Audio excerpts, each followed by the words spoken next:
What's up, everyone, and welcome to the 21st episode of the Naus cEDH podcast, Oko Recap. Today, I'm joined, as always, by my co-host, Adam, better known as Poppyphobia. What's up, everybody? And Kevin, better known as To Shoot. Yeah. Before we get started today, I think we have a few triggers to resolve in our upkeep.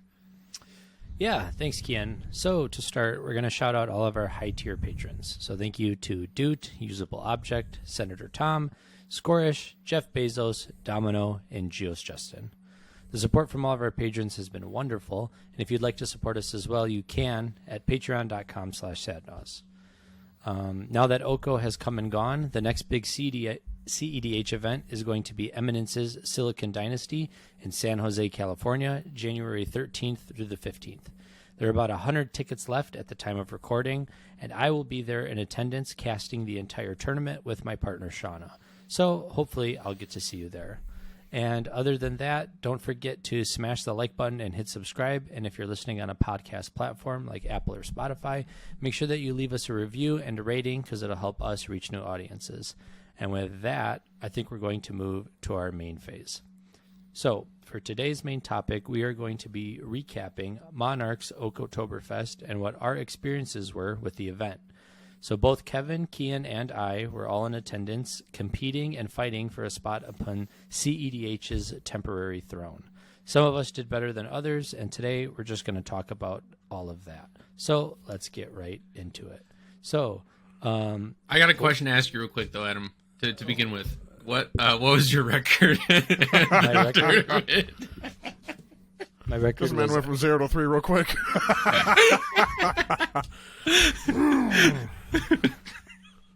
My record, What's reverse vroom? Is it vroom? Morph. My record was fine. I 0-3 dropped, but I had 2 draws in there, so I went 0-3-2. Bro, my record is more fucking sad. I literally had a top 40 record and fucking missed my own trigger. I got so triggered from missing my trigger, I just fucking quit. How did you have a top 40 record? Because I missed a win. I had a literal guaranteed win, uncontested. We'll get into it, but yeah, I'm salty. Well, if you didn't win, then you didn't have a top 40 record. Two fucking 3-1. No. 2-3-2 got there all the time. What was your record? Depended on my the record breakers. was 1-4-1, and I literally threw a win because I fucking missed my own so your record was not a top 40 record. I know. I had it in my hands, and I was like, typical. I took a fucking free win and was just like, what am I? Typical Butterfinger Kevin. So I guess we'll start by just like talking about what it was. So Okotoberfest was a cEDH tournament ran by Monarch. They run 2 events every year, or at least I guess this is the first year for in-person events. So they ran Marchesa back in March over in what was that? That was in Seattle. Yeah. And that's when Coivito won the whole thing playing Magda, when Magda went 7-0. I think everybody remembers that. We made a video about it. It was kind of cool. Cian started playing Magda for like 2 months, realized that the deck actually sucks and that the people playing against it were idiots. And that's why it went 7-0. This year it was a little bit different. So this was Okotoberfest. It was a tournament that was supposed to be held in October. Ended up getting pushed back until November, hence like the cute name, like Novembokotoberfest or whatever. And so we went out there, all 3 of us. It's the first time we've ever traveled as a group for a cEDH tournament. I've been to 2 so far. You guys had been to none. So we went out there and had a good ass time hanging out in Philly, playing some games, meeting a bunch of people, and kind of enjoying ourselves a little bit. So I guess like the first thing that we can talk about is how you guys felt about like going to a cEDH event. It's the first time you guys have ever gone to one outside of our locals. What did you think of it? Fun. You want to start, Kevin? Oh, sure. Traveling to a new city is always fun. Like, traveling in general is just cool. Downtown Philly is fucking neato. I really enjoyed it, The whole travel experience wasn't even that bad. Like, we got pretty cheap, like, hotel tickets, everything. But then, like, showing up at the hotel, or at the event itself was pretty cool because I think it started at, 6 p.m. the Friday. So, like, the tournament was Saturday, Sunday. And Friday they started things at 6 o'clock. We just like showed up and like fucked around as per schedule. It was cool, like, because you see all these fucking people online, right? And you're like, it's a Goober Gobbler 64.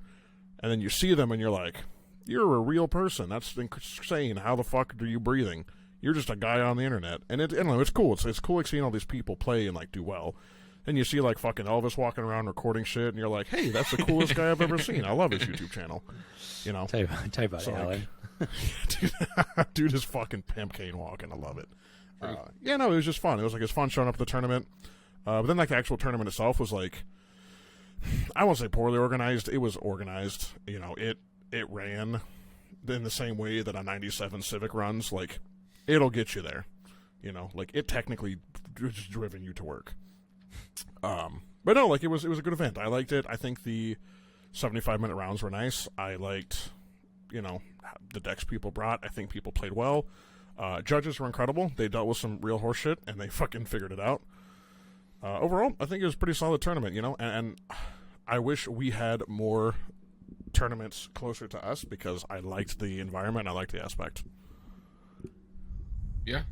What about you, Cian? Yeah. I like the travel part. I think going to Philly, I've never been to Philly before, so Kevin and I took like whole Friday. We just went seeing all the sights, Liberty Bell, all that. Ate some food, ate some cheesesteaks. Steak sandwiches. So fucking good, dude. But yeah, going into the tournament, a little nervous.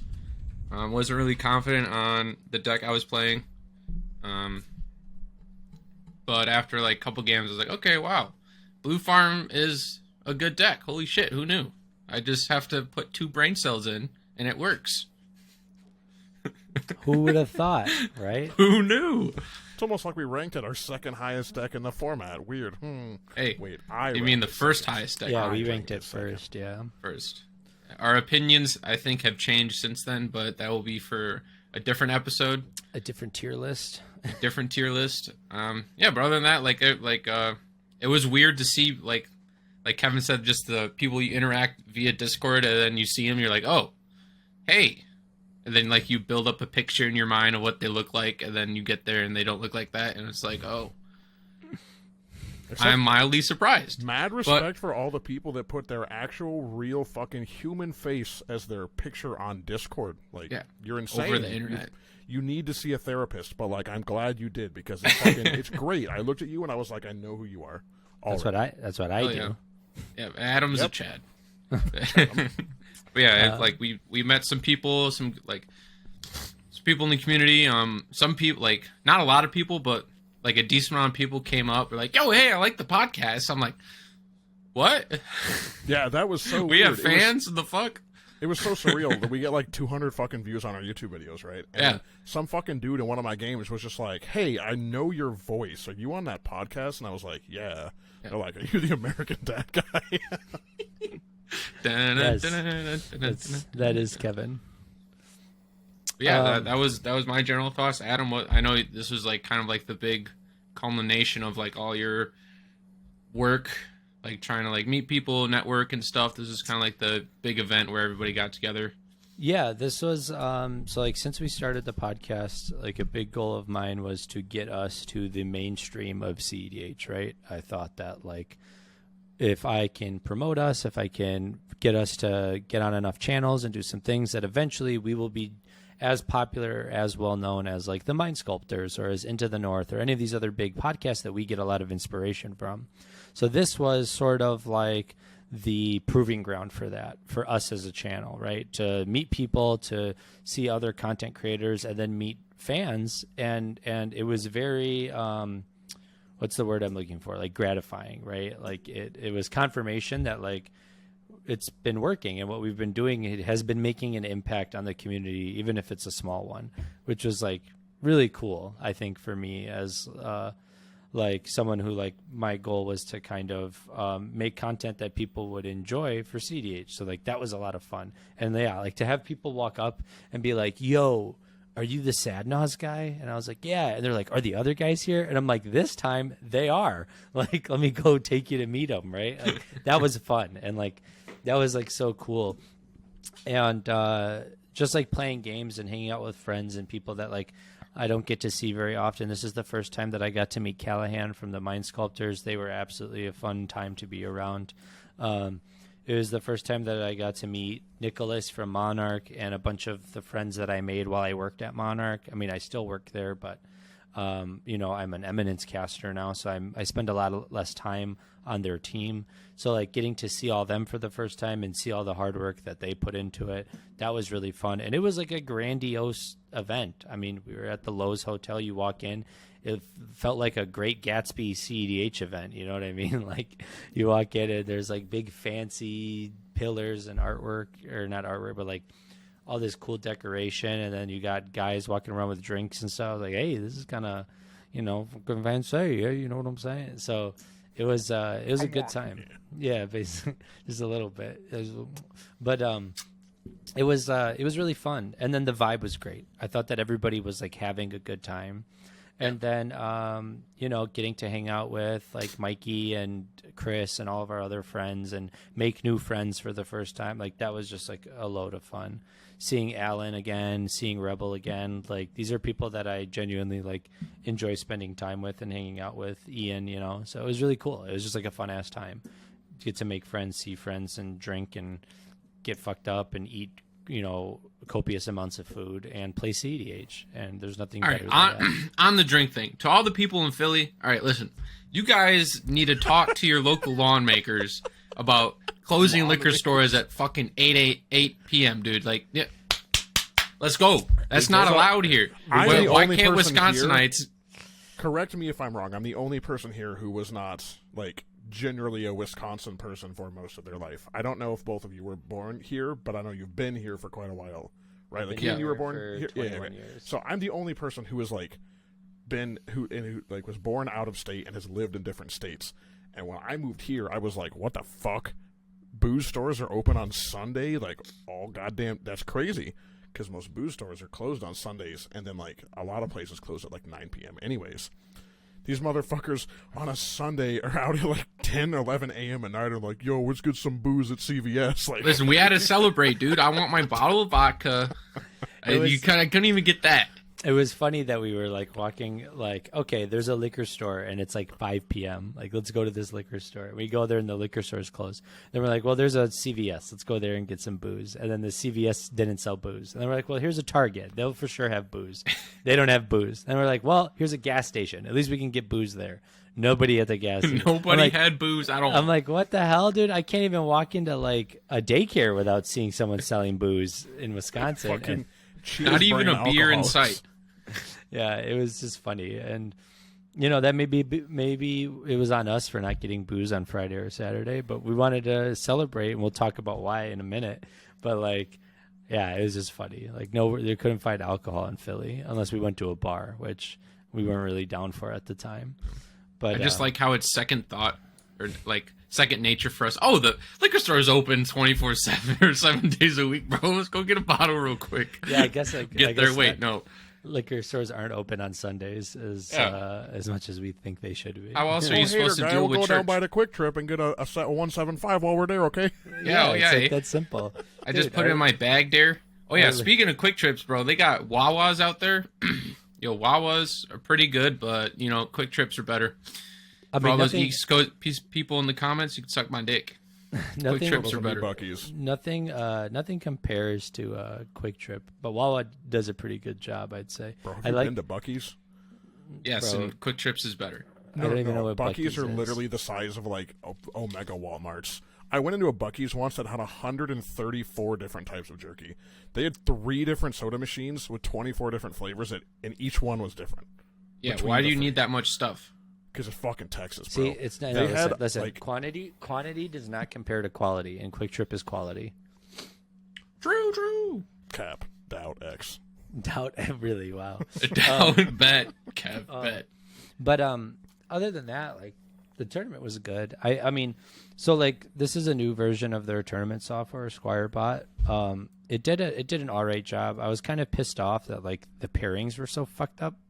Like you would like get a pairing and then you'd sit at your table and then you'd look at your pairings again and everybody's seat position changed. Like that was stupid. I wish I lost first seat 3 times. And I don't think it was like that bad. I think what the problem is that they didn't notify anybody that this is a thing. Because like if you start the tournament and you say, hey, don't like the pairings will tell you what table you go to, but until you're ready to start the match, do not sit down in seed order. That would have been fine because then everybody would know that it's a problem. But like the first 2 rounds, I don't even know if my seed order was correct because it could have changed before we actually started playing, and none of us just looked at the pairing sheet again. You know what I mean? Or looked at the Discord thread until like later on. But that other than that was like my only real complaint about the event. I felt like the judge staff was like really, really exceptional. Specific shout out to our boy Seth. Seth is probably one of the best judges I've ever interacted with. He judges Eminence events, he judges Monarch events, he judges for PAX, he judges for Magic cons. Like, dude is just a kick-ass fucking judge, like all around. And we had some really, really like spicy judge calls throughout the week, and Seth did an amazing job. And then also Libby too. Libby was awesome to talk to, awesome to interact with. Yeah, Libby did a good job. As a head judge, he really ran the event so smooth and put everybody's mind at ease. Libby does a really good job of making you feel like you're his friend. And so like as a judge, he makes you very comfortable with asking questions or calling him to the table. So like Libby did an exceptional job as well. He's very charismatic. I like the way he handled things. Yeah, and I think that they were that combination together, you having Libby and Seth, because Seth was the appeals judge, really made the whole tournament go by really, really smooth. Because like Seth was, I think Libby and Seth were taking appeals, but then Seth was the judge for all the showcase matches, the feature matches that were streamed online, and he just did an exceptional job. So I want to give shouts out to them because I feel like some of the judges in the community are a little underappreciated sometimes. But other than that, I think the event went really, really good. I don't know how you guys felt. Yeah, I thought it was like it. I haven't been to any other CEDH events, so I don't really know like a point of reference. But I thought that for the most part, it went off smooth. You didn't have like any major hiccups, in between rounds, besides, turns or whatever. Like the software, although it had like the turn order stuff, it didn't update the pairing or the standings frequently, which kind of sucked. That did suck too. But I thought, other than that, it was like the software ran good, and the judges and the staff just, did their job exceptionally well. That's what I thought. So something that was interesting was on the first day, the vote at the end of the that was 5th round. That was really weird. Fuck. So like, because there's supposed to be 6 rounds. Yeah. So it's a 7-round tournament with a cut to top 40, and then from the cut to top 40, 8 players get a bye, the top 8 players, and then the next 32 fight for the other 8 spots for top 16. And the tournament was running late because the time in rounds, they were giving a lot of extensions, and time in round was going very late. Where like some games were going an hour past time. I remember one time I looked at the clock and it was 54 minutes after time and round had been called. And there was one was like an hour 20 or hour 15, hour 20 is like. Yeah. So these rounds were going really, really late. And the way a CDH tournament is set up is 75-minute rounds, and they allot for like 30 minutes of time in round. So when a game goes an hour and 20 minutes, that's another 75-minute round, So at the end of the 5th round, it was like already like 8 p.m. and people had been playing since 10. So we were tired. People were not like, honestly, it wasn't that bad. Like we could have played the 6th round. I don't think anybody would have complained. But what the staff decided to do was ask the players to take a vote that they could push game 6 and 7 to the next day. Not in Discord, but raising their hands and counting the votes. Which I think is better. I think, honestly, raising your hand is better than going through Discord because... I feel like they could have just put one comment and said thumbs up, thumbs down. Yeah, you could have just reacted. Yeah. I don't think you do it regardless. I think you just run the 6th round. Yeah. You make the decision. True. I think you just make the decision whether they run it or not. Yeah, I don't think you fucking vote. Yeah, I don't think you let the players decide. But anyways, so they had the players raise their hands if they wanted to push round 6 and 7 to tomorrow, or just eliminate round 7.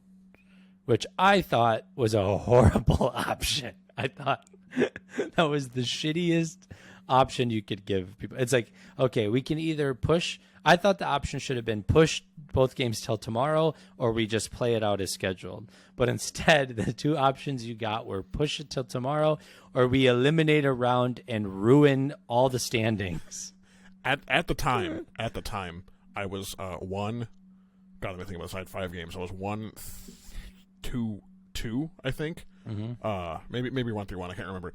But like I knew, like I was in a position where when they did that vote, I was like, "Holy shit! I win next turn cycle," and none of us are playing blue. So I was like, "This is a fucking easy win." Oh yeah, they like, also cancel did the it. Seventh round. They also did it in the middle of a game. Like they didn't wait till before the round started. They did it in the middle of a game.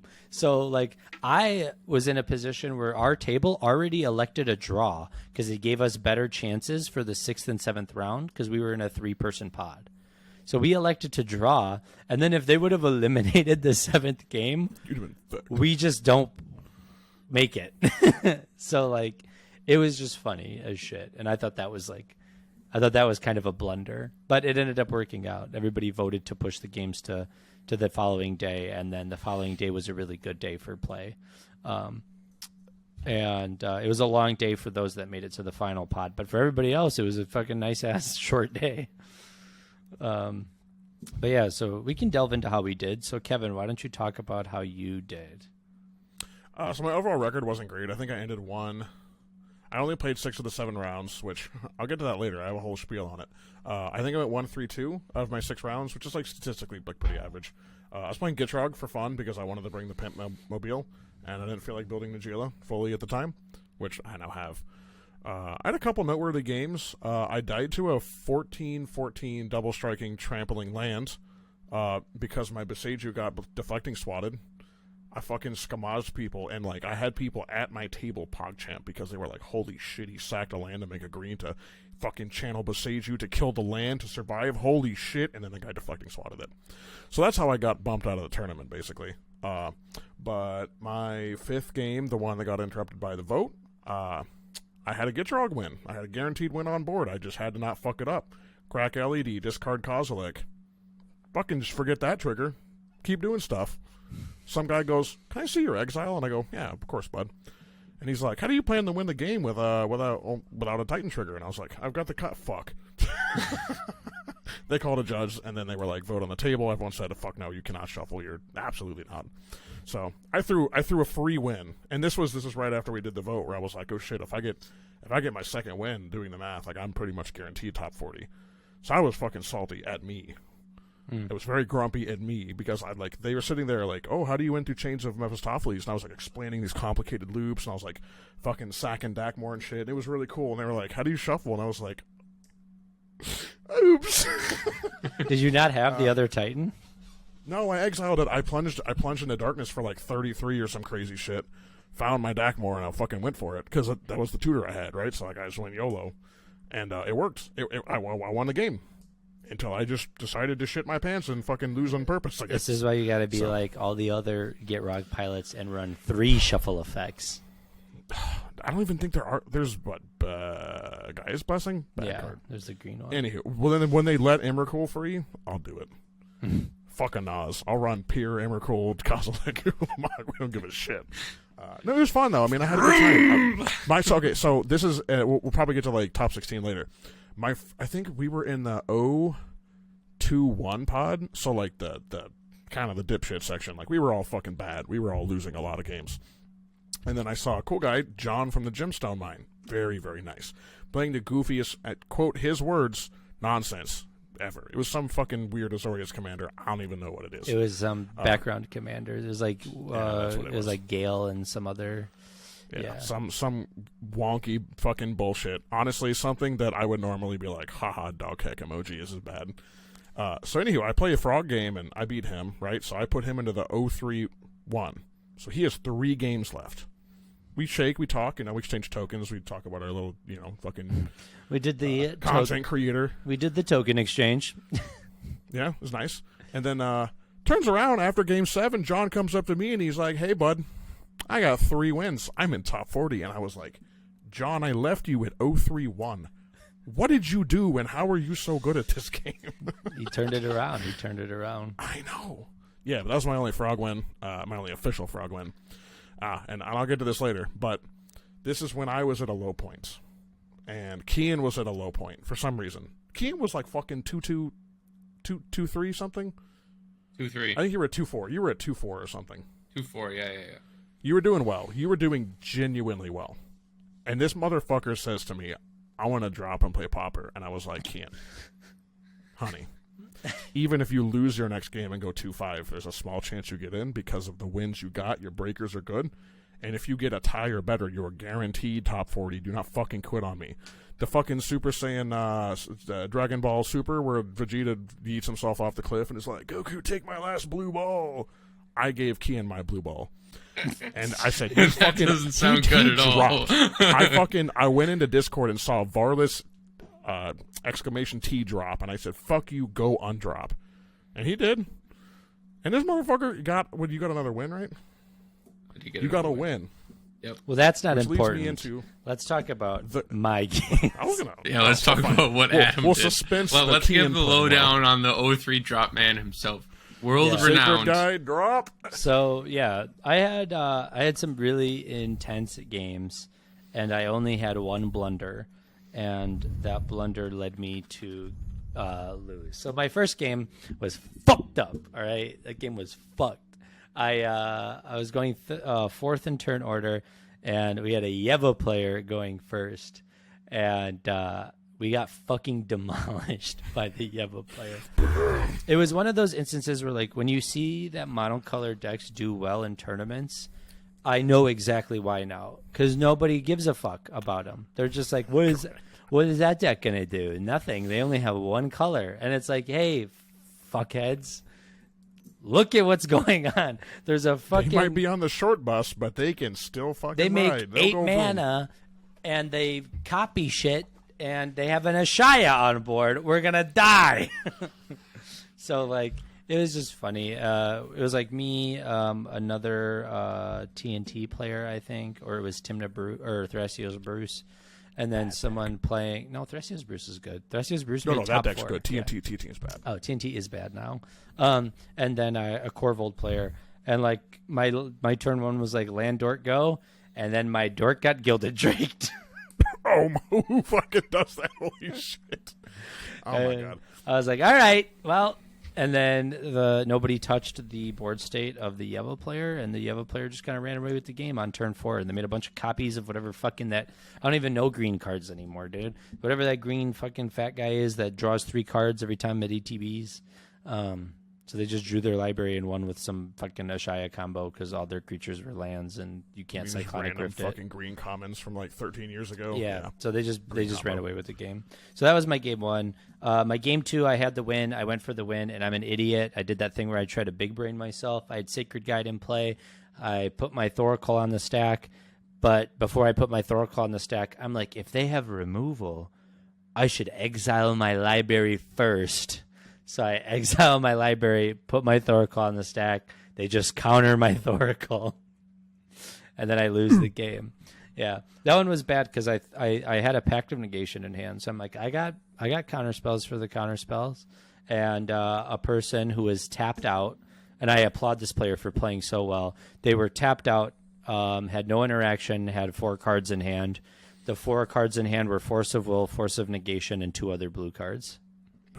Yeah. So I go for the win after they attempted a win already and couldn't protect their own win. I go for a win, and they just had it. They had the nuts, so I lost that game. How do they not protect their own win with at least one free counterspell? They had something in play that allowed them to draw a card. So for one, they had the Force of Negation. So it wasn't a fish. It was like a Staff of Domination or some shit. But like they had the Force of Negation in hand, but not enough mana to protect it because it's on their own turn. And then they drew into the Force of Will off of whatever effect they had that let them draw a card. Oh, they were playing Shorikai. So after they went for their win attempt and didn't get there, they did the Shorikai shit and drew a card, and that card was Force of Will. So when all the table spent the interaction to stop them winning with Isochron Scepter, and then it gets to my turn, and I'm like, balls to the wall, baby. I'm gonna win, and they had protection, and so I got fucked. And so that game I ended up losing to the Shorikai player. Applauds to them. That was really good. And then another game, I attempted a win attempt and failed miserably as well. That game I was like mulled of 4. I kept a lab man in a consultation. I played the lab man, kept trying to consult in my upkeep, but they kept like before it was my upkeep, they kept bouncing the lab man to my hand. So I had to keep tapping out to play it. Then finally I get it off. One player had 1 counter spell. That was enough to stop me. And then we lost to like this player playing like some Azorius deck that like took infinite extra turns. So yeah, so it was tough. And then I was able to force 2 draws because like win percentage, baby. I remember the one game I forced the table to ID, and then the other game was like this Urza player was like running away with the game, and so I basically like directed threat at the Urza player, and then was watching the clock and making sure that the other players weren't like able to win the game. So like I would strategically counter specific spells that they were casting while forcing them to interact with the Urza player because I had no outs left, so I was trying to draw the game, but doing so without trying to like stall, because stalling is a game's rule violation. Like you can get you'll get a game loss for stalling. So true. Yeah. Except in Gitrog. MTR 513.4 says that if I'm drawing cards, I'm changing the game state. Yeah, I actually just remembered one of my fucking games. Not to butt in, but fucking the game where we got interrupted with the vote. Our pod was Corvold, Gitrog, Yisan. That game was fucking vroom, dude. We literally all looked at each other and we were like, no interaction, all gas, and we were like, yup. Every single one of us went for a turn 2 win. Just back to back to back. And fucking Abrupt Decay and Assassin's Trophies were goated in that like game. MVPs of the game. We had a Witherbloom combo killed twice. Because the dude went fucking Breach, Witherbloom, Command. That's so funny. So yeah, so after my 0-3-2, that's how I ended day 1. And basically spent all night drinking and decided to sleep in. So I dropped at like 2 a.m. And so then the next night you fucking 0-3 plane dropped. Yeah, then I did also oversleep and drop my plane. We can talk about that later. But Cian, why don't you tell the cast about your experience? Well, first off, I made top 16. So that was pretty good. I think my record was 4-5. I think that sounds right. 4-5. Wait, 9 rounds, right? So 7. So you were 3 and 4, and then you won. So he was 3. You were 3-4 in that, like the yeah. And then I won Swiss 2 more games. Yeah. You won what? 3 games in a row, I think, at the end. So 6-4. No, you went. You would have went 4-4, right? Because you won your 7, you made top 40, you won the game outside of top 40. That would have been your 8th game to get into top 16, and then you lost in top 16. So your final record would have been 4-4. 4-5. 4-5. Yeah, because you're 7 games plus 1 plus 1. Yeah. 4-5. So I was right first this time. out at Woo, the turn. math. But yeah, 4-5. Game 4-5 drop. Woo. 4-5 drop. Pog. Drop. Game Drop 1. out. I sit down, chat them up. They pull out 2 Golgari decks and a Winota deck. I'm on the play. So I'm like, this is just a free win at this point. Like, so I'm like, all right, hard mull to like Naus turn 2. The second 7 is Mana Crypt, Wishclaw, 2 lands, a Pact, and some other cards. Doesn't matter. I'm like, okay, maybe I can, top deck something good, or I have the grind game. I top deck a Wishclaw first turn. I'm like, okay, easy Naus, doesn't matter. So yeah, won that game. Game 2 was kind of crazy. Went off with Horn of Harnfell and like couple wheels. The Kark player from Bufftown Bullies, I don't know his name, but he had Heuristic Study out the whole time and was not drawing any interaction whatsoever, any free interaction. So kept on going off with Bergie. The last Bergie flip was an extra turn spell, Final Fortune, which is the exact card I needed to win the game. So did that, won that game. And then I went in the feature match and misplayed. I was trying to priority bully. I had all the interaction, and I knew the TNK player across from me had at least like a force or a SWAT or something. So I was trying to make him use his interaction. He didn't, and we lost because he didn't use his stuff. And then at the end of the game, he revealed he did have a force and neg, so that would have been useful. Yeah, we both lost, and then I lost 2 more games after that. Yeah. Then I was like, no, I'm just going to drop, bro. I want to play Popper. I just got Cycle Storm ready. I don't want to play CEDH. Fuck this. And then Kevin in the hotel room was like, do it, pussy. You paid $30 for this shit. Just go and play the game. Come on. Like, you have a good contention. I would like to call back. So, I made this joke at the tournament. Of all of the dredges I made that weekend at Philly, the most important one was I dredged you out of the sadness hole you had the night before. I could tell you were fucking morph. You were having a bad time. You felt bad about Blue Farm. I could just tell you weren't feeling like our practice games. I don't think you did very well at all. And I was like, Cian, you fucking made my frog deck better when I was on like a fucking 15-game losing streak. I was like, I'm going to make you play it. And I says, Cian, fuck a mid-range Blue Farm. Go Vroom. I said, quote, go Vroom. I need you to fucking play Turbo, just fucking win. And I went Vroom. And this motherfucker walks up to me, goes 2-0, first 2 games. Got him. I went Vroom, and it worked. Yeah, and then, where was I? Yeah. Kevin dredged me out. I was like, dude, why am I playing Blue Farm when I can just play Rogsai? It's just so much better of a deck, classic shit. And then then you realized you're bad at Rogsai, and that Blue Farm is your calling.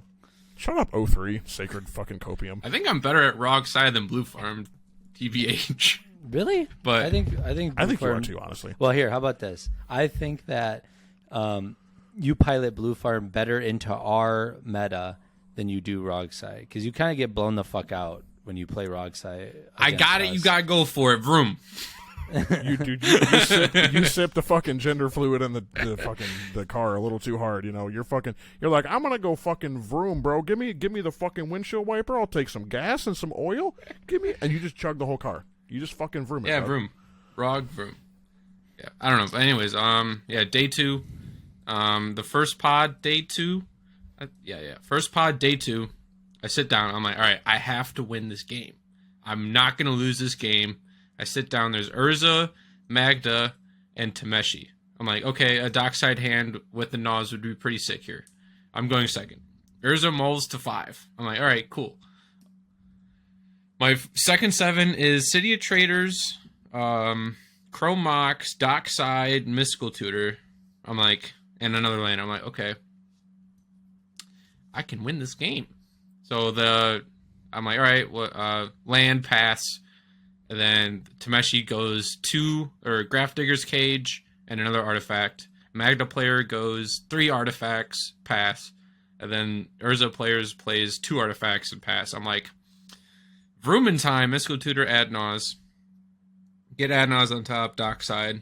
And then the Tameshi is like, I had Force Will the whole time. I should have just Force Willed your dockside.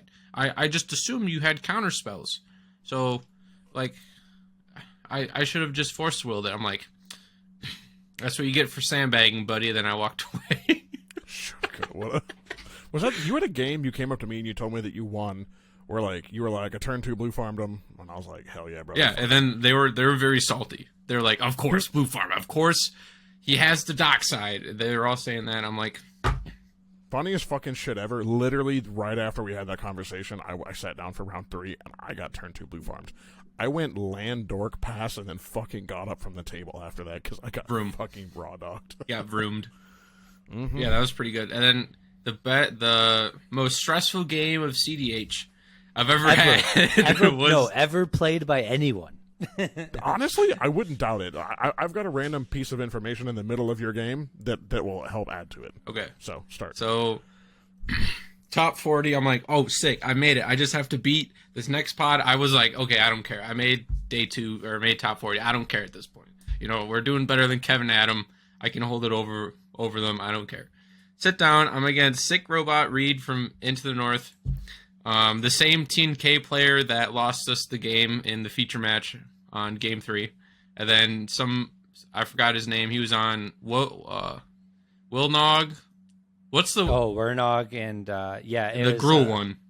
Sans Blue Friends Forever. No. Yeah. Sans Blue. Yeah. Will, it would be Will and Wernog. Yep, that guy. So I was like, okay, this is gonna be an uphill battle. It's gonna be at least 2 hours because Reed's gonna sit here and politic the game. I literally told him that before we started. I'm like, well, this is gonna take 2 hours because of you, and he was like, don't say that. That's not gonna happen. I'm like, yeah, it is, buddy. But yeah, that was a game. I was Reed hard, like mulled to oof. I had like a turn 2 Crom that I didn't play, which was a huge misplay. I just was getting flashbacks to him gilded draking my Crom. So I was like, okay, I'm not gonna let that happen. That's gonna get out of control. And he's like, oof. I'm like, fuck. But yeah, oof. The Warnog players on like Dockside Kiki combos and other like Sans Blue combos like Breach, Peer in the Abyss and stuff. Yeah, game progresses. I get Crom out eventually. Warnog goes for a win with like Kiki Jiki and Kiki Jiki. He plays Dockside, tries to go for like Kiki Jiki copy Dockside. Go get Emil, some line like that. I'm holding Blue Blast the whole time, and I'm like, no, you guys need to counter this. I don't have anything to do. I only got 1 mana open. So there's a counter war that happens. He gets stopped. Table goes back. Reed just out of the blue end step tainted packs. I'm like, Swan Song that shit. Get back to me. I have a Bergie out. Bergie Necro. I have So there's a Dothy out. There's a Dispel under Dothy. There was in my hand I have Cabal Ritual. Wait, what spell? Dispel. Oh, okay. I have like Cabal Ritual, Yawgmoth's Will, Necro, FF, and like a land or something. Did I have a Blue Blast? I don't know. Yeah, you had Blue Blast the whole time.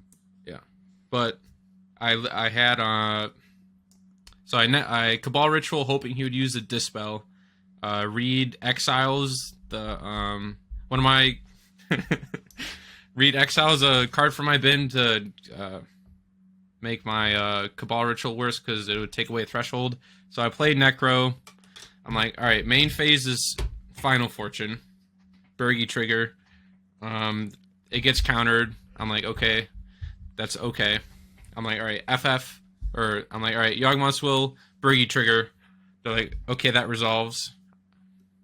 I'm like, oh no. I forgot. Did he endurance me in response to my FF or my Yawgmoth's Will? I think he did. Sorry, I'm taking too long explaining. This is where I would like to point out that this is an outsider's perspective. It's top 40. They're like casting the shit on the TV, and we're like watching it fucking live with a 6-second delay, 200 feet away. And we're like also playing our own games. This wasn't the feature match though, bro. This was your. I remember whatever it was. People were like talking about the one game, and then people were like going in, looking at your game, and coming. I think Adam gave us information. I remember specifically someone told me, yeah. Cian has a Bergie up. He just triggered his second free red mana off of Bergie. He's a Yawgmoth's Will, and he played Final Fortune. And I was like, cool. It's going to last 3 minutes. Cian will win, or he will lose, and he will come talk to us. And then fucking 45 minutes later, I'm like, hey guys, did Cian's game end? Yeah, so what was happening was we had a bunch of friends in the lobby, and I was relaying all the information of the game back to them because I was getting so stressed out watching your game that I couldn't watch it anymore. So like you're like going for a win attempt, and I'm like watching your win attempt, and then your win attempt gets stifled, and I'm like walking away. I'm like, now Cian just lost or whatever. It's like I remember what happened was like you go Dark Ritual into Necro lands, nobody counters it. I look in your hand and you have Final Fortune, and I'm like, this is it. Like Cian's gonna do it. But you knew that there was a counter spell live. So you went for Final Fortune main phase instead of necroing your life total away and then going for Final Fortune. So you put out the Final Fortune, it gets countered, they dispel the Final Fortune. Then you're like, haha, fuckers, you fell for my trap card, and you Yawg's Will to cast your Final Fortune out of your bin with the Bergie mana that you've had from your Bergie. And I'm like, this is so the Final Fortune made the first mana. The Yogg-Will made the second one. And then he can redo the Final Fortune. I'm like, this is fucking so big brain, dude. He outsmarted the whole table, and we got rid of the Douthie in the process. I'm like, this is fucking sick. And then they counter the Yogg. No, they didn't counter it. They enduranced me. Oh yeah, that's right. They enduranced the Yogg. I was like, no. So then Cian has no way to win the game. So he plays like a rock. With the 2 mana he has floating, plays a talisman, and then Necros for 7. Then he moves to end step. I look at the Necro for 7, and there's a Mnemonic Betrayal. And I'm like... No, there wasn't. There was, I Necroed for 7 was complete dog shit. I Necroed for 2 randomly, like the next turn, and it was, blue spell, Mnemonic Betrayal. No, it was that 7. It was that 7 because I remember I have the Discord messages. It says Cian just went for a win and lost. He has Mnemonic Betrayal in hand. If he gets another turn, he wins the game. And I walked away. I remember necroing for 2, and the 2 cards was a blue spell and Mnemonic Betrayal. Maybe you went 2-7. Either way. No. I necroed. Yeah, either way, I necroed. Either way, you had Mnemonic Betrayal, and I'm like, if this guy gets another fucking turn, he wins the game. Otherwise, he's fucked. And I look, and you have to go through this player, read, and then the other player. I'm like, there's no way he wins this game. Like, there's someone, and there's a Kiki on board still. I'm like, we're fucked. Yeah. Like, there's no way that Cian gets her. So I walk away. I'm like, this is too stressful. So I go and I relay all that information back to everybody else. Then I come back, and it's your fucking turn, and I'm like. Yeah, I'm like, yo. And, like, your hand now, you have, like, Mnemonic Betrayal, Blue Elemental Blast, another counter spell, and Mindbreak Trap. And I'm like, yo. Cian's going to do it. So I see you go, and you put Mnemonic Betrayal on the stack. And I'm like, this is the fucking game. And you had a Mystic Remora. You led with Mystic Remora. Critical point. Yes. Remora. You put Mystic Remora down, and I'm like, this guy's big brained. He's going to draw cards while he's trying to win the game. That's fucking the biggest brain shit ever. And you're like, you put the Mystic Remora down, and then you go, can I see cards in graveyard? And you look, and there's a Tainted Pact and a Thassa's Oracle and a bunch of fucking rituals. Dark Ritual. There's a Peer into the Abyss. There's a bunch of shit. I'm like, this is game over. This is game over. Diamond.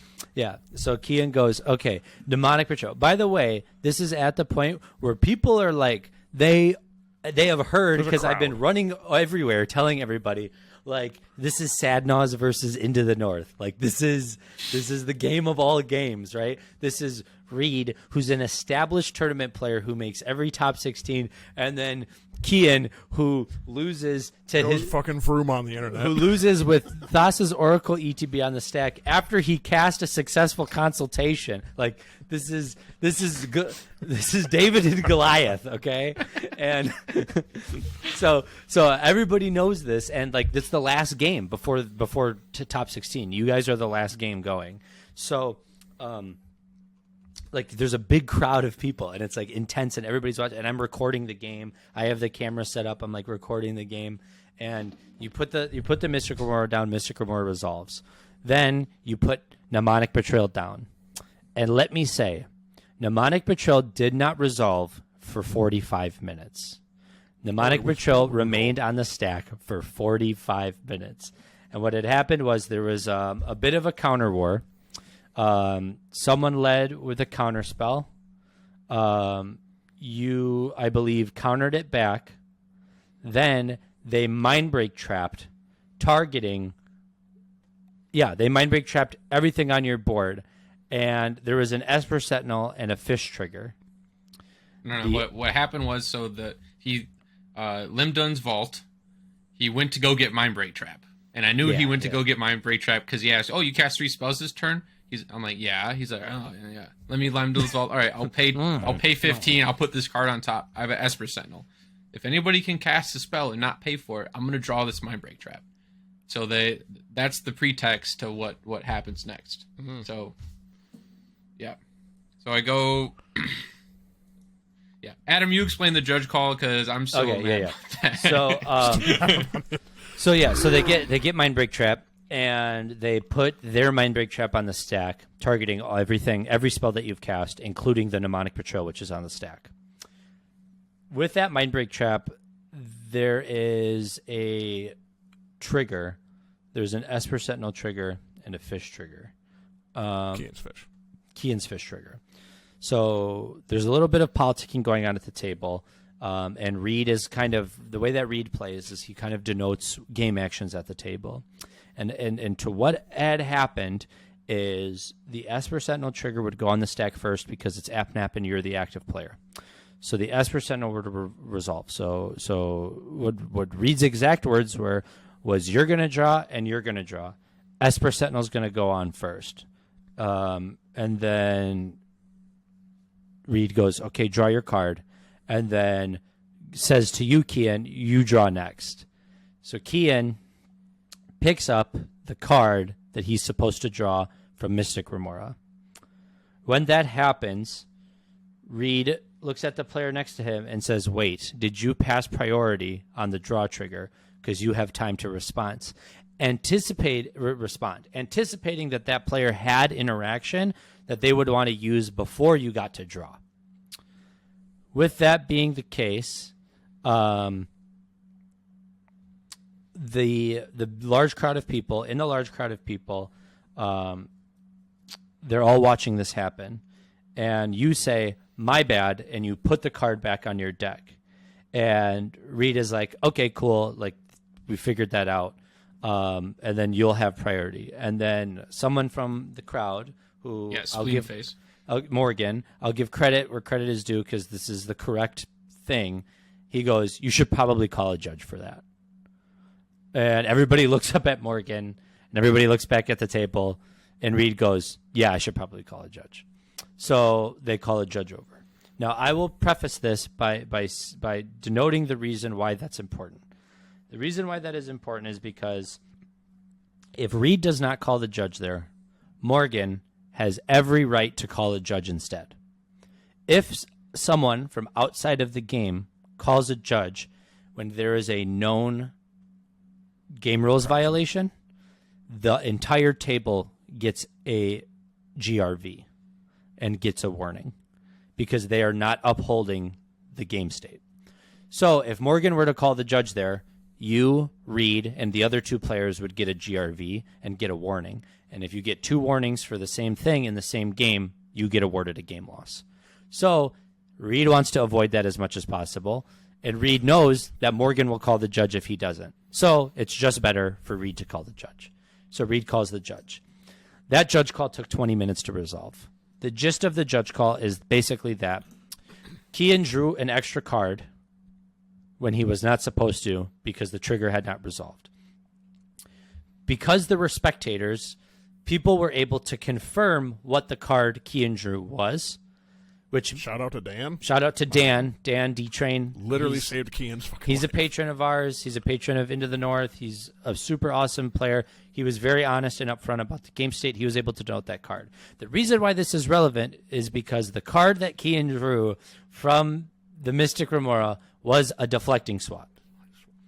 The deflecting swat would have, for one, protected Cian from the Mind Break Trap because he could change all the targets.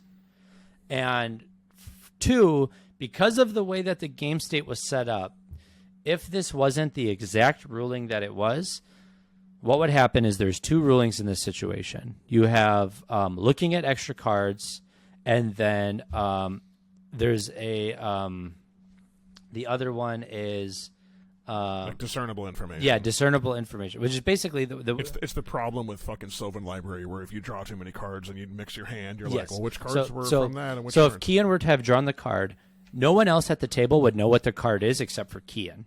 So if Cian just put a card at the top of his library, he could have drawn the deflecting swat, put a land on top of his library, and been like, see, I put the card I drew back. And no one would be able to confirm that. Thus, if that was the case, the way that the rule would be solved is that Cian has to reveal his hand, and they choose a card from among his hand, and they discard that card and get it the fuck out of here. Doesn't it go to the bottom of their library, shuffle or something? Yeah, it would go into the bottom of their library. or they would shuffle. It would be shuffled into their library. Shuffle it in. But what ends up happening is that you get thought seized. You lose that card. And Cian had the Mind Break Trap to protect him from the Mind Break Trap that was being cast. So if he loses any of those cards, he loses the game. So he's fucked. So because there were spectators, and this is very rare, and this is why like your triggers and stuff matter so much, because there were spectators that were able to discern that the card on top of his library was Deflecting Swat. It was looking at extra cards as a GRV. What they did was they made Cian shuffle his library. So the Deflecting Swat was on top of his library. He had to shuffle it away. That ended up not mattering because the Mind Break Trap was enough for the Mnemonic Betrayal to resolve. And once the Mnemonic Betrayal resolved, Cian won the game. Not only that, but it was a scary 5 minutes. But the card that he drew after the Mind Break Trap was a Grand Abolisher. So like he kind of could have, if he wanted to, like Mnemonic Betrayal, Grand Abolisher, and then the deal was sealed. You know? So but it could have been it could have been fucked up. Like Cian could have lost that game. I could have lost. Or you could have been 100% fucked there. I think the best part of it afterwards, hashtag spoilers, was I forgot what his name was, the bullies guy. He was sitting there, and I was watching everything. Oh, Tad? Are you talking about Tad? Or I don't know if it was Tad. Whoever was sitting next to Cian to the right. But like I was looking at this dude's hands. Sand's blue, right? It's like doesn't have a lot of interaction anyways. This dude's holding 2 fetch lands, a fucking duel, and then like another land. Like he is nothing, and he has a dark red in hand. And he's politicking pretty well too. And at one point he's like, I can cast a card to make someone draw off their Esper Sentinel if you have any interaction.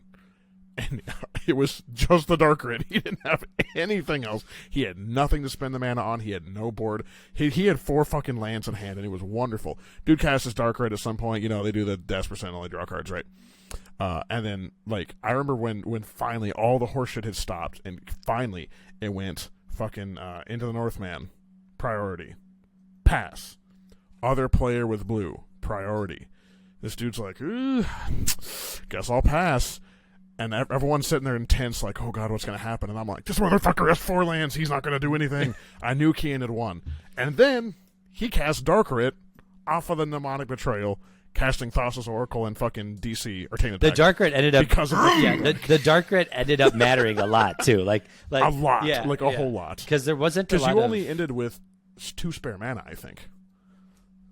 I played the Mox Diamond. It was tight. It would have been very too close. tight. It would have been like really, really close. So it was just so funny, the way that went down. And then the probably the coolest thing ever is the Mnemonic Betrayal result. And me and Kevin are jumping for joy. We know as soon as the Mnemonic Betrayal is done, you've won. How are you going to interact with Mnemonic Betrayal? You can't. He's got 500 counter spells because you guys all went into a counter war. Yeah. He gets access to all of them. Half of them are free. It's like you're done. You won the game. So we're jumping for joy. Game over. And everybody's watching. And the best part was he cast Dark Rit from player 4's graveyard.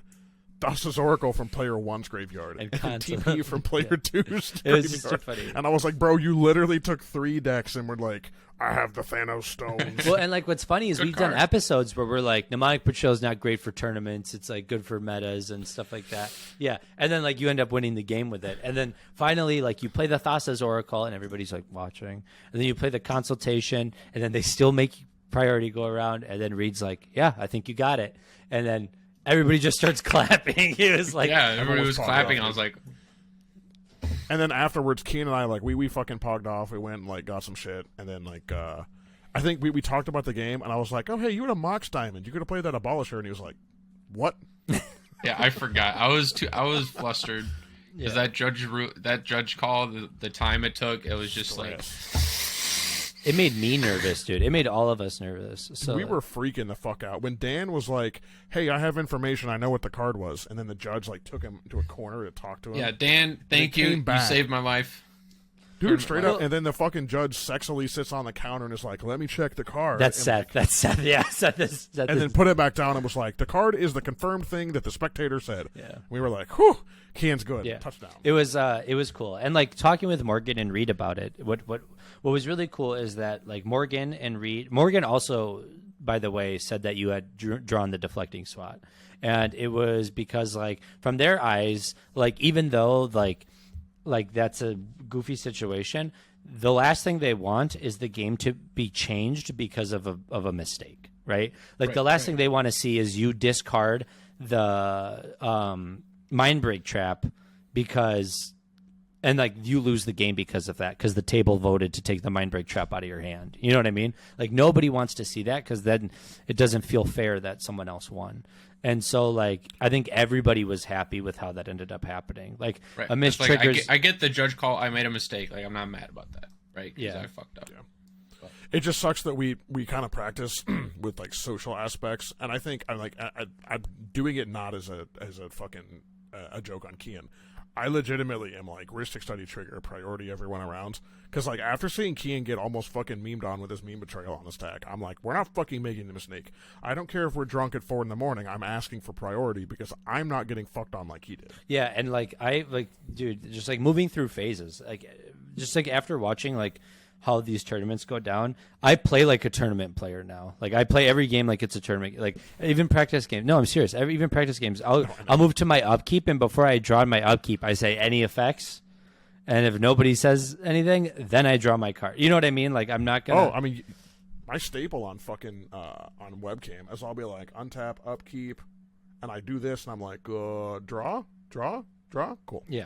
Because like I'll fucking wait. Like you're going to tell me I can draw. Yeah, because like you don't want to end up in that situation. I think we all like, definitely learned from that, and I think Cian is lucky because he's used to playing with a player that likes to politic the table. So when you sat down with Reed, you're like, I know this fucking game. I'm not letting it happen to me. That was the game plan, right? I was like, I think Reed got tilted. I did the thing that you have to do to be political players. I turned the attention towards them. I was like, this dude has Thrasios out, Gaia's Cradle, and a bunch of dorks. I'm not doing anything over here. I just have Crom out. I'm not even beating you up. Okay, listen, he's gaining subtle advantage, and you're not doing anything about it. And the other TK player's like, true. Yeah, that was fun. It was awesome. It was honestly though, you played tight. Like I know you afterwards were shitting on yourself. I think throughout that entire process, you made one mistake and it didn't matter. Yeah, it was and the I mocks. think you played damn near. And it didn't matter, right? Well, you minus the draw. Minus the draw. That was the biggest. Yeah. Well, that was a big mistake. That's not really a mistake. That's just like a social colloquial or like a social problem where he's like, you can both draw. Wait, you drew too early. Fuck you. And like the judge call's totally reasonable. And like I had a Crom trigger and another Mystic on the mind break, so I shouldn't have drawn anyway. So yeah. Oh well. Yeah. It was really funny, and then you got stomped on turn 3 in the top 16 by Ian. Yeah, like nothing. That game was like such a naughty. It was like all right, and then Ian's like, I win. I couldn't even do anything. Alana played Dockside for 5. Morgan next turn played Dockside for 7, and then Ian next turn plays Dockside for I don't know how much. Whatever, plays a meal goes off. I'm like, I just played a Ledger Shredder and passed the turn. This is not even my turn 3 yet. I just love the idea of like Dockside. Well, Dockside a meal. Yeah, I'm like, what the. I remember the one time I had a Dockside when there were 2 Docksides out. # Spencer. But yeah. So the tournament was really fun. Cian showed up and represented the team. Sad now. That's right. We're official tournament grinders. We have a top 16 under our belt. 3 of us showed up. 3 of my duels were in his deck. And, I have top and my 16 City duels. of Traders. My City of Traders is in his deck. So 3 of us showed up. 1 of us made it. That's a 33% win percentage. That's hell yeah. That's good for us. You know, Yo, I'm bringing it home for the boys. This is where I would like to take a time to talk, I guess, just to the 2 of you guys and like just generally to the audience. Cian and I took exactly opposite paths with the same problem.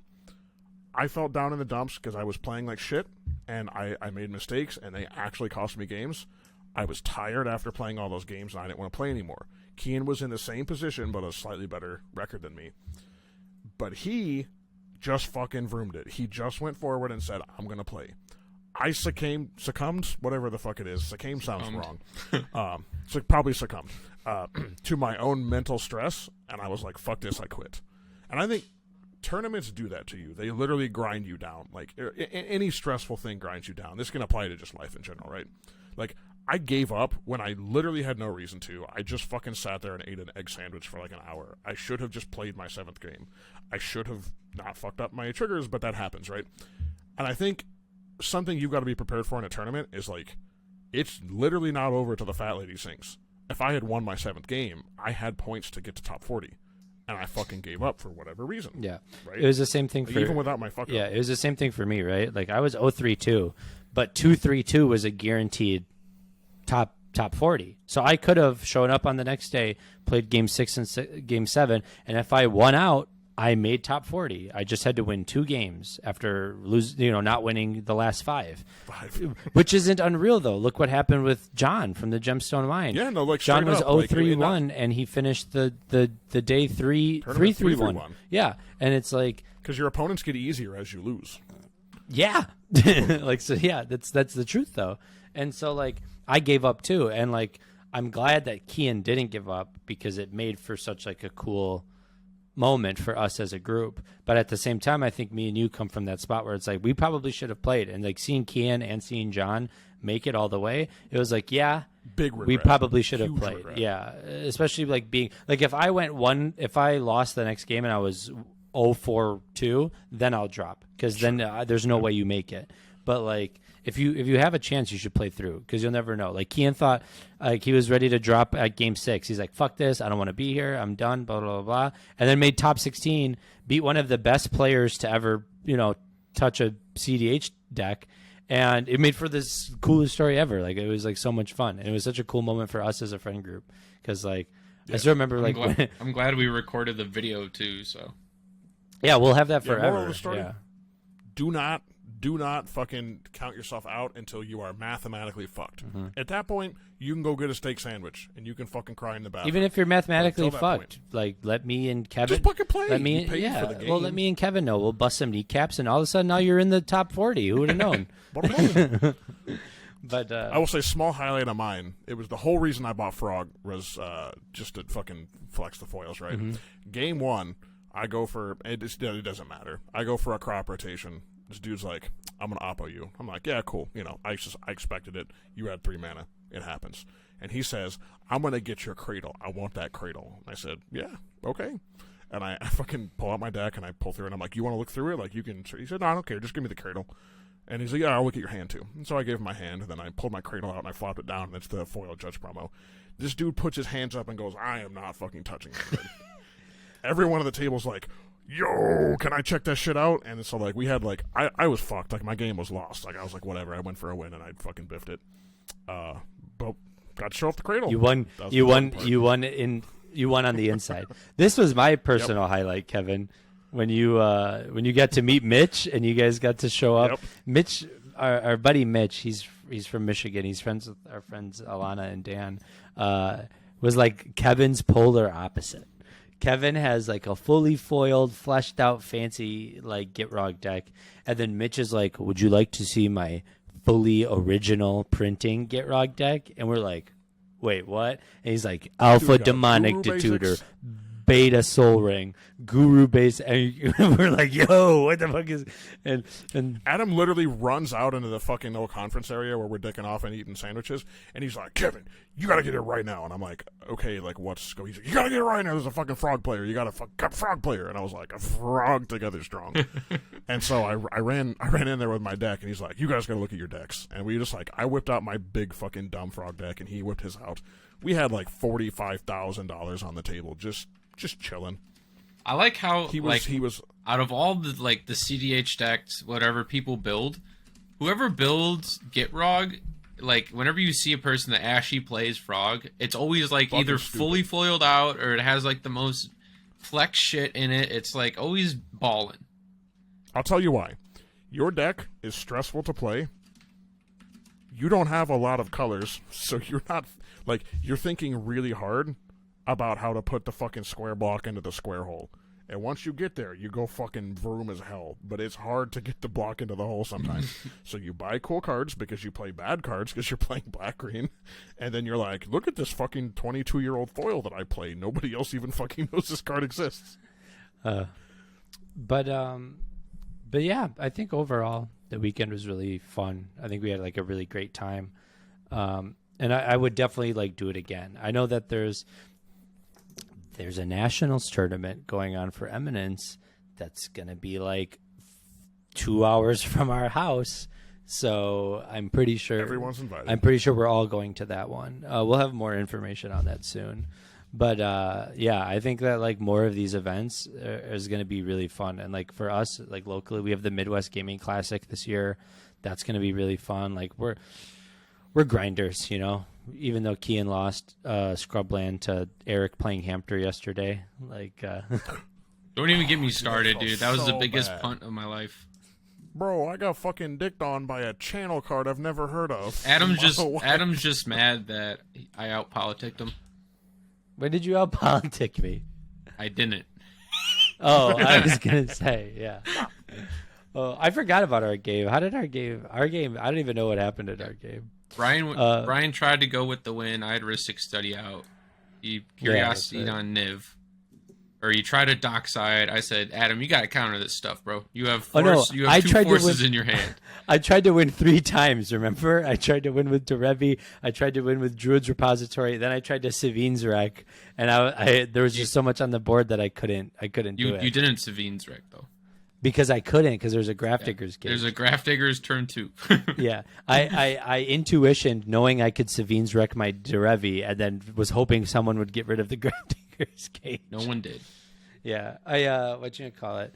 Yeah, that was fucked. And then when I... Oh, yeah, the game's... I was going to say, I made like 36 treasures and then cast Najila and Druid's Repository and couldn't attack, so I couldn't win the game. Yeah. Yeah, the games after Philly, though, were fucking amazing. We were just goofing off at like 2 in the morning. Fucking I was undefeated after Philly. That was sick. True. But no. You lost 1 game. We played 3 games. You picked up 2. I picked up 1. I picked up, was it Armix Crom that I put in my video, right? Bro, I'm the worst Grixis player ever. Fucking, I know. Yeah, it works when you natural Thoracle draw on your first 7 every time. Yeah, good job. Worst Grixis player. I have Thoracle Consult. One of our after party games, Kevin bro. is our own playgroup's version of legit vocals. I played Breach with 1 fucking card in the graveyard. It was Demonic Consultation. These guys go, okay. I go, Thoracle. They go, bro, you don't have cards in the graveyard. You can't do the thing. And then they were like, there's no way he's just fucking stupid. I thought you were. I 100% thought you were. Little did they know. Yeah, both Adam and I looked at each other like, this dude's fucking dumb.